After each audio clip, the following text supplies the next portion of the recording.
Hi, in this video this series of videos we're going to be working through a GCSE paper. Please do stop the video, have a go at each of the questions, then compare your solutions. Each of the videos is going to be about 20-30 minutes or so. It should give you about an hour's worth of fairly focused revision. If you're not sure about anything, always add a comment. I'll come back to you and I'll look forward to seeing you inside the video.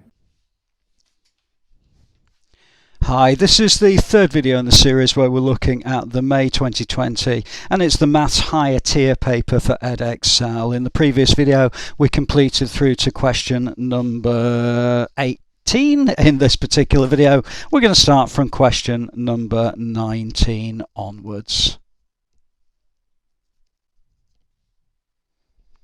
Okay, so here we're at question number 19 and we've got the g of x equals 3 brackets 2x plus 1. So therefore to find the g of 5 we take the g of 5 or we put the value of 5 and we put it straight into the equation itself. So it's going to be 3 times 2, and I would use brackets with these, and it just makes your life a little bit easier when you're working through these. It enables you also to appreciate that we've got BIDMAS in play here, so whatever we do inside the brackets is the first thing we do. So we're going to get 3 multiplied by 11, so that's going to be 33. So the g function of 5 is going to be 33.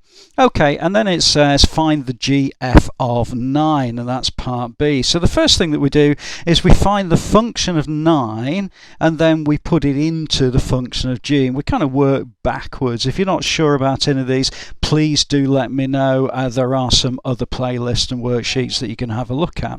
Okay, so let's look first at the function of 9, and I'm going to take that, I'm going to put it straight into 12 divided by the root of x, which is the function that we've been given, which is going to be 12 over the square root of 9, which is going to be equal to 4.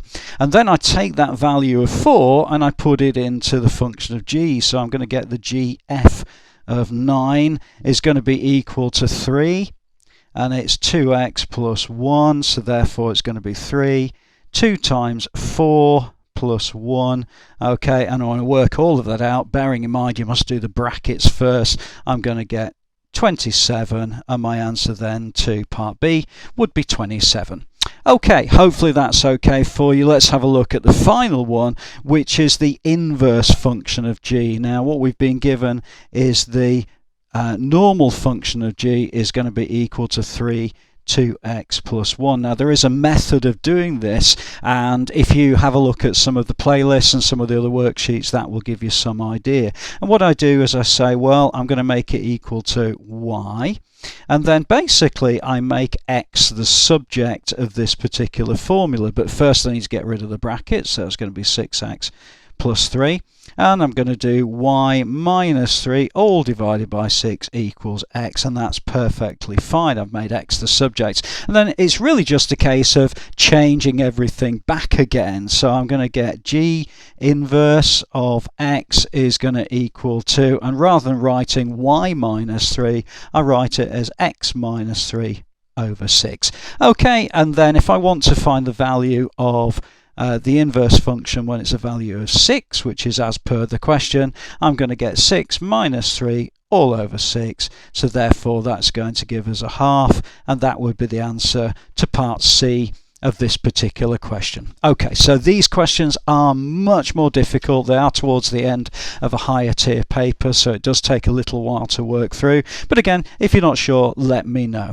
Okay, let's move on then to question number 20, and that's show that that can be written in that form. Well, one of the issues with it is that I'm going to try to make everything as close as I can to 5 or root 5. Now if I look at root 180, I can actually write that as root 36 multiplied by root 5, and that's exactly the same as 180. Okay, now that root 36 is going to become 6, so actually I've got 6 x root 5. Take away 2 root 5. Well, I can deal with that at the top. That's no problems at all. And then I've still got 5 root 5 minus 5 at the bottom to deal with. So let's have a look. What do I get? I get 4 root 5 divided by 5 root 5 minus 5. Okay, now I need to really get rid of that denominator. And what I'm going to do is multiply it by 5 root 5 plus 5, because if I do that I lose the surge. You'll see what I mean as I write it out. So at the top I'm going to get 4 root 5, and at the bottom I've got 5 root 5 minus 5, and I'm going to multiply that by 5 root 5 plus 5. Okay, now because I've multiplied the denominator, have to multiply the numerator, and that's going to be 5 root 5 plus 5 as well. What happens when I expand all of that out? Well, I've got 4 root 5 times 5 root 5. Well, 4 times 5 is 20. Root 5 times root 5 is the square root of 25. And then the square root of 25 is 5, so therefore I've basically got 20 times 5, which is 100. Now I appreciate I've done that by just talking about it. You might want to write this down, and I do understand it's a little bit tricky, but it's just in the interest of the video. Okay, the second one is going to be 4 root 5 times 5. Well, that's going to be 20 root 5, so that's not too bad. Let's have a look at what happens to the bottom. Okay, well I've got 5 root 5 times 5 root 5. Well, 5 times 5 is 25. 25 times the square root of 25, if you like, is 25 times 5. And then I've got 5 root 5 times plus 5 is going to be plus 25 root 5 minus 25 root 5. That's great because I've got rid of those surds. And then at the end I've got minus 5 times plus 5 is going to be minus 25. So I can get rid of those, and that's excellent for me. So what do I end up with? Well, I end up with 100 plus 20 root 5, and at the bottom I've got 25 times 5, which is 125 minus 25. So what do I get? I get 100 plus 20 root 5, all divided by 100. Okay, well hopefully you can see that as I do that, it means that 100 divided by 100 is going to equal to 1 whole, and then I've got 20 root 5 divided by 100. Well, that's going to give me root 5 divided by 5, and that would be the answer to question number 20. Okay, so again, little bit tricky, but if you are working through these, then please do let me know, and I do have some additional questions that you might be able to work through as well. Okay, let's move on then to question number 21. This is probably going to be the last video of this, the last question of this particular video, because the last couple of questions on the worksheet are quite difficult. But let's move on then to question number 21, and it says that, so basically we're dealing with vectors. Okay, so the first thing is it says that FD equals A, so I can write that in.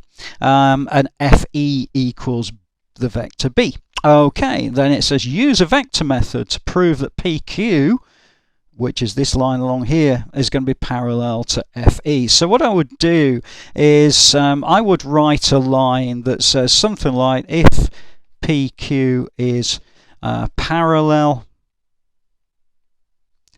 to FE, please forgive my awful writing, then it will be a multiple, and this is the important thing,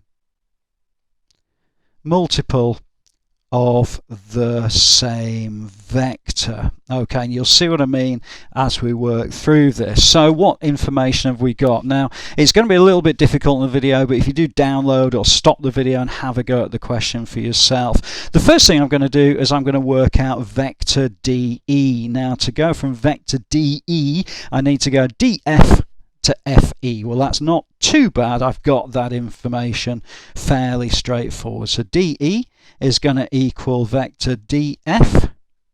Oh, sorry, DF. Beg your pardon. DF.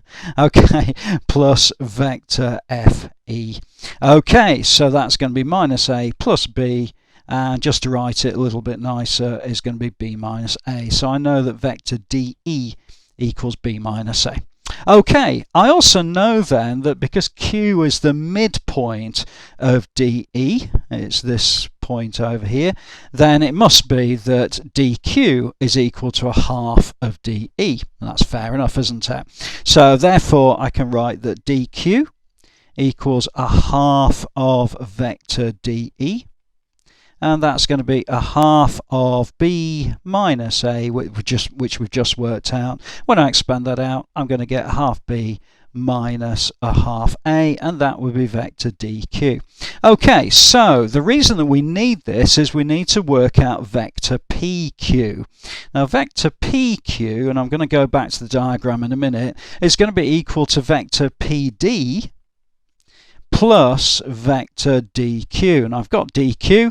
I'm okay with that, and I've actually got PD. So if I go back to the diagram, it's going to be this vector, which is a half of A, and then I've also got this vector DQ, which I've just worked out anyway. So that's okay. So let's have a look at how that all works out. So that's going to be a half of A plus, and again, it's this dq that we've already worked out, which is a half of b minus a half of a. So therefore, when I expand out the brackets, I actually lose the a part of the vector, and I end up with a half of b. So now what we know is that vector pq equals a half of vector fe. And if you remember, vector fe is actually given on the diagram as being b. Okay, and pq is equal to a half b. All right, and therefore the lines must be parallel. Okay, so a little bit tricky, but hopefully that'll be okay for you. I'll just show you the picture again, and then that's the actual question as we're working through it, and you can see there. So please do stop the video, have a go at each of these questions, and we'll start the next video, which will be the final video in the series, in the next video, and I'll look forward to seeing you then.